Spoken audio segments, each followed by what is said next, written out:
Bonjour Vanessa. Bonjour. Merci d'avoir accepté de témoigner sur cette chaîne de ce que tu as vécu il y a quelques années maintenant. Donc, tu as eu une rencontre, des phénomènes étranges chez toi. Est-ce que tu peux nous parler un petit peu de comment ça a commencé? Alors, c'était une maison qu'on a fait construire, donc la maison, elle était toute neuve.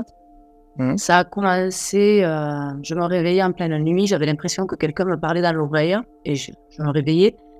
J'étais en train d'écouter, vraiment, hein, j'avais la tête soulevée de l'oreiller, je tendais l'oreille. Ça a commencé comme ça, après, très vite, ça me touchait le nez, ça m'attrapait les cheveux et quelque chose m'attrapait les pieds, même quand j'étais sous les draps. Et Et à l'époque, j'étais mariée et je disais à mon mari que je pensais que j'avais une tumeur au cerveau parce que j'avais honte. Je voulais pas le dire, parce que j'avais peur que ce soit un fantôme. Et donc, je faisais que dire, il va falloir que j'appelle le médecin. Je crois que j'ai un problème à la tête. Et un beau jour, en pleine nuit, mon fils aîné s'est mis à hurler, mais un cri affreux. J'ai réveillé mon mari, j'ai eu peur, donc j'ai dit, je vais voir qu'est-ce qu'il a le petit. Et il me dit, c'est rien, c'est le chat qui l'a embêté. Et, heu et le lendemain matin, j'étais en train de préparer mon fils pour aller à l'école, il avait quoi, 4 ans peut-être? Et je lui ai dit: «Mais il y a le chat, il t'a embêté?» Et il me dit: «Non maman, il y a un monsieur, il m'a parlé et il m'a fait peur». Et c'est là qu'en fait, je me suis rendu compte que j'étais pas folle, hein. Que Ouais. quand ça touchait que moi, je pouvais penser que c'était de la folie. Quand ça attaquait mon fils, j'ai compris qu'il y avait autre chose, hein. D'accord, et en plus, Donc c'est une maison neuve, hein, parce qu'on a souvent on pense souvent dans notre culture, en fait, que c'est des anciennes maisons avec une histoire et tout, mais toi, c'était vraiment une maison neuve, quoi. ah oui, oui, oui, ça faisait tout juste 1 an qu'on y habitait, même pas, hein. Mm. Et du coup, c'est là que j'ai dit à mon mari, j'ai dit: «En fait, je ne suis pas folle, j'ai rien à la tête, je crois qu'on a des fantômes dans la maison». Et quand j'ai posé les mots à haute voix, tout s'est amplifié. Là, c'est parti dans tous les sens. C'est devenu ingérable, hein, à ce moment-là. Il y avait, quelque chose m'arrachait la couverture, du lit. Donc le père des enfants m'attrapait, dans ses bras là, avec la couverture, et même lui, il avait le bras qui était propulsé en arrière, hein. On pouvait pas on pouvait pas empêcher les choses de se passer. Ça me tirait les cheveux, ça me touchait à nouveau le nez, les pieds, j'avais beau les bouger, ça attrapait mes pieds plus vite que ce que je bougeais les pieds sous les draps. On avait un lit pour les clés du lit, du placard en fait, se sont propulsées sur le mur d'en face, hein. D'accord, ok. Les chats, les chiens, il y a plus rien qui voulait rentrer dans ma maison. Mes enfants ne voulaient plus être à la maison. Enfin, et quand la nuit tombait, ça redoublait, on avait peur, mais c'était une pression sur les épaules. C'était affreux, hein, et enfin voilà, c'était ingérable, mais vraiment une peur, et on n'arrive pas à raisonner les enfants. Donc en fait, les petits dormaient avec nous, on était à 4 dans le lit.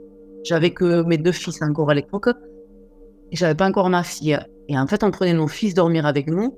Et voilà, on avait peur, mais vraiment peur. Ils avaient quel âge, les enfants, à l'époque? L'aîné, il devait avoir 4 ans, 4-5 ans, et le petit, il devait avoir 3-4 ans, puis enfin 3 ans, on va dire, ils ont 18 mois d'écart. D'accord, ok, ça doit être traumatisant. Ils s'en souviennent encore? Non, il s'en rappelle plus, mais le problème, c'est qu'en fait, le problème, c'est que depuis qu'il s'est passé ça, j'ai divorcé et il y a plusieurs choses qui se sont passées dans plusieurs maisons que j'ai louées, ou même dans ma maison que j'ai achetée là. Je vis avec mes enfants 1 semaine sur 2, et il y a des choses qui se passent. J'ai l'impression plutôt qu'autre chose qu'il y a quelque chose qui nous colle. Ça, c'est voilà. D'accord, donc c'est quelque chose qui serait lié à l'un de vous, en fait. Oui, je le Ou à pense. vous tous. Ouais, sachant que j'ai fait venir, un exorciste pour la maison. C'est vraiment pas une fierté, c'est même la honte, parce qu'on se dit que c'est comme les gourous, ça c'est débile. Mais non, en fait, hein, ce monsieur, il est reconnu, il travaille dans le sud de la France. Il a fallu qu'il vienne 2 fois et tout s'est arrêté, mais en fait, après, il y a des choses, j'ai divorcé, enfin, j'ai eu ma fille, j'ai divorcé, j'ai aménagé dans quelques maisons avant d'acheter ma maison aujourd'hui, dans laquelle je vis. Et là, par contre, mes enfants ont assisté à des choses. Donc, en fait, même ma sœur, qui n'habite pas avec moi, on a notre père qui est décédé, et elle aussi, en fait, c'est comme si, enfin, ouais, quelque chose nous collait. En fait, ça ricoche. D'accord, ok. Et par rapport à l'exorciste, la question que je me pose, c'était un exorciste de quelqu'un de l'église, du coup? Alors, c'est quelqu'un de l'église, oui ou non, c'est un monsieur à la base, il est vigneron D'accord. et il habite dans le pays gaillacois et il est très reconnu, très connu pour ça et il est même exorciste, c'est officiel quoi, c'est pas, quelqu'un qui fait ça en secret. Non, non, il est reconnu pour ça et heu et donc ce monsieur est venu à la maison et en fait, il a fallu je pense que j'étais l'une de ses premières clientes, il commençait peut-être à l'être et il se rappelle encore de moi 15-18 ans après. D'accord, donc il est pas rattaché du tout à l'église, quoi, en fait. Franchement, je sais pas, je dis pas de bêtises, il est reconnu, hein, pour être exorciste. Après, est-ce qu'il est rattaché? Après, je sais qu'il fait des messes, des choses comme ça. Après, D'accord, OK. je sais pas. Et il s'est passé quoi pendant l'exorcisme, justement? Qu'est-ce qu'il En fait, il est net?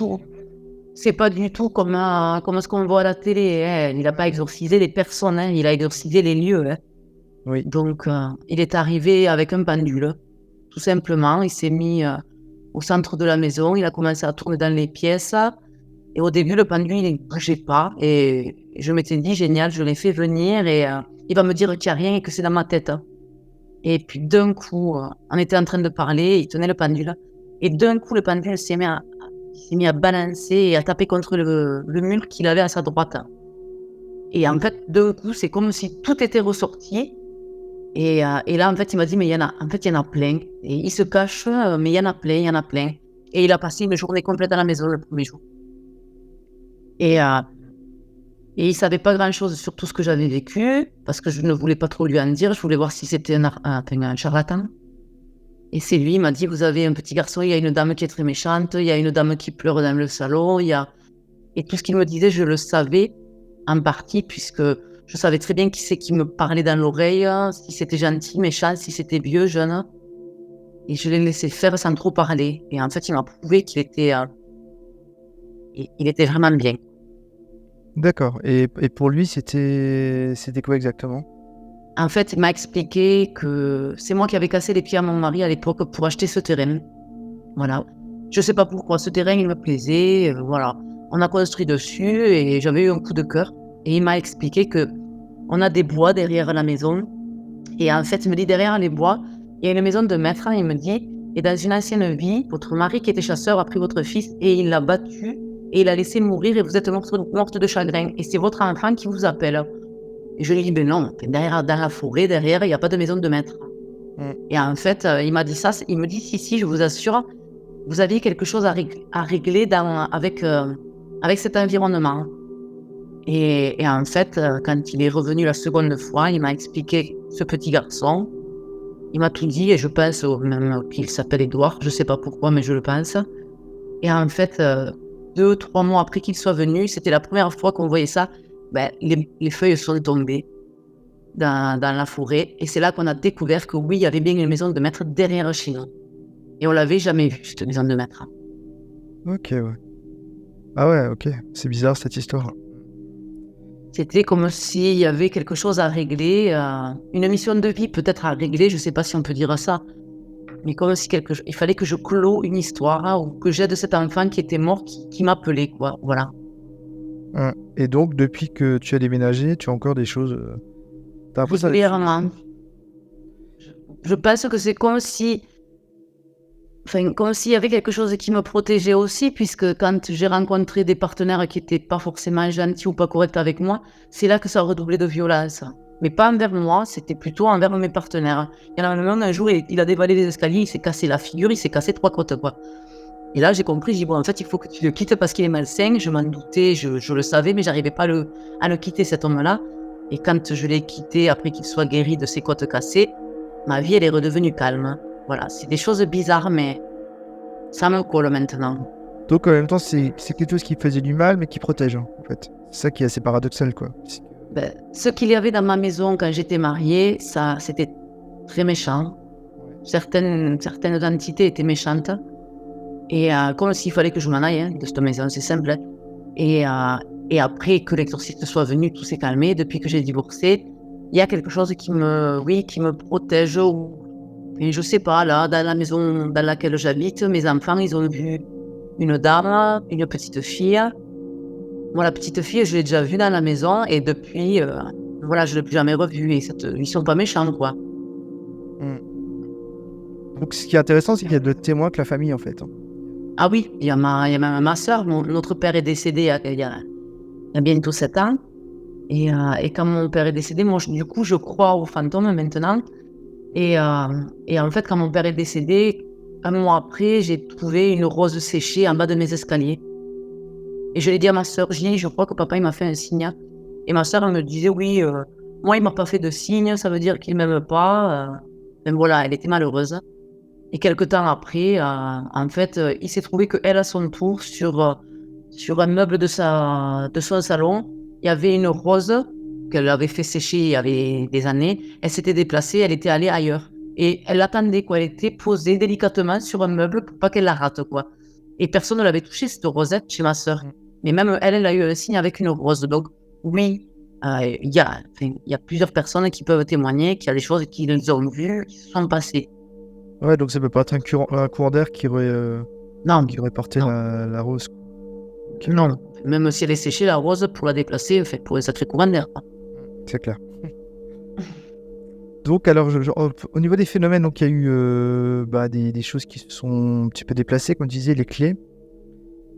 Oui, les clés se sont propulsées sur le mur d'en face, carrément. Il y a eu, donc, tu as eu des sensations, tu as été touché, les couettes ont été enlevées. Il y a eu d'autres choses un peu étranges, des sons. Ça grattait derrière le mur. D'accord. Okay. Il y avait... ça, j'aime pas trop le raconter parce que j'ai l'impression d'être folle, mais au tout début des phénomènes paranormaux, j'avais un petit chien, un petit carlin qui vivait tout le temps dans la maison. Et en fait, j'ai eu l'impression que le carrelage gondolait sous le chien. Le chien, il a eu peur. Hein. Il s'est barré dehors, hein. Il est parti, il est sorti. Hein. J'ai même appelé une amie à moi, je lui ai dit, mais il y a eu un tremblement de terre, il y a un truc qui s'est passé. Elle me dit, ben non, mais il n'y a rien eu quoi, au village. Et le carrelage n'a pas cassé, hein. Mais il y a quelque chose qui a bougé en dessous. Je l'ai vu se gondoler, le carrelage. J'ai honte de le dire parce que ça peut paraître énorme ce que je dis, mais je l'ai vu, je ne l'ai pas rêvé. Voilà. Après parler, il y a déjà quelque chose qui m'a parlé, oui. Il y avait une vieille dame qui me parlait, il y avait le monsieur qui m'a parlé. Alors la vieille dame, c'était pas clair, ça parlait, ça baragouinait, ça parlait très vite, c'était énervé.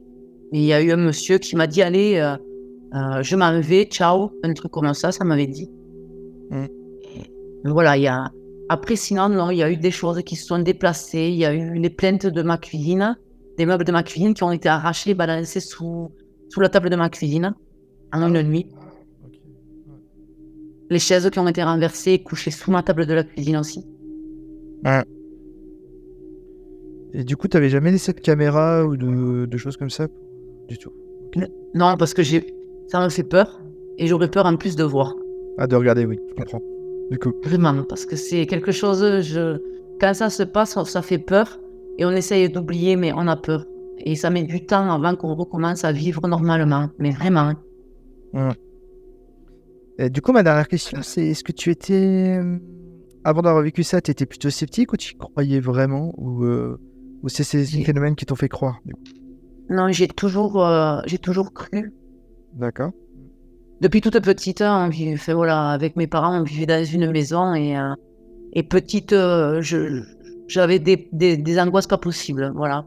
Et mes parents, ils me disaient, les fantômes, ça n'existe pas, les monstres, ça n'existe pas.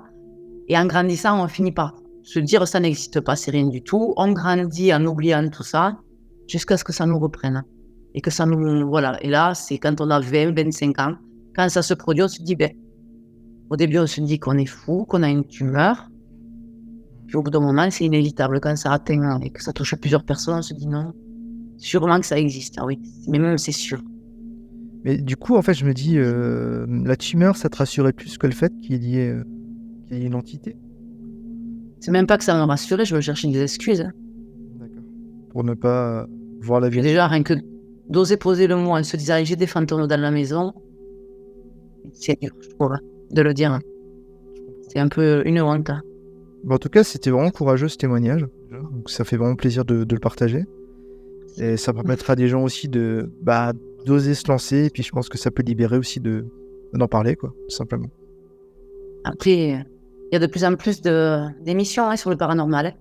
Mm. Il y a des langues qui se délient. Après, il y a des choses qui sont totalement fausses, exagérées, truquées. Donc, après, c'est normal qu'il y ait plein de personnes qui soient sceptiques. Mais quand ça nous arrive, on ne fait pas les malins. On essaie de trouver une raison logique d'abord, en se disant c'est peut-être un courant d'air, peut-être que c'est ci, peut-être que c'est ça. Puis quand ça s'empire, on peut plus faire machine arrière. On sait que ça existe. Et ça ne nous lâche pas de toute façon. Bah, merci beaucoup en tout cas pour ton intervention. Et merci à vous. Peut-être beaucoup de bonheur pour la suite. Hein. J'espère que tout va se calmer, Merci. que tout ira bien quoi, pour toi. Et puis, bonne soirée. Et puis merci encore d'être venu. Et bien merci et bonne soirée. Merci, bonne soirée.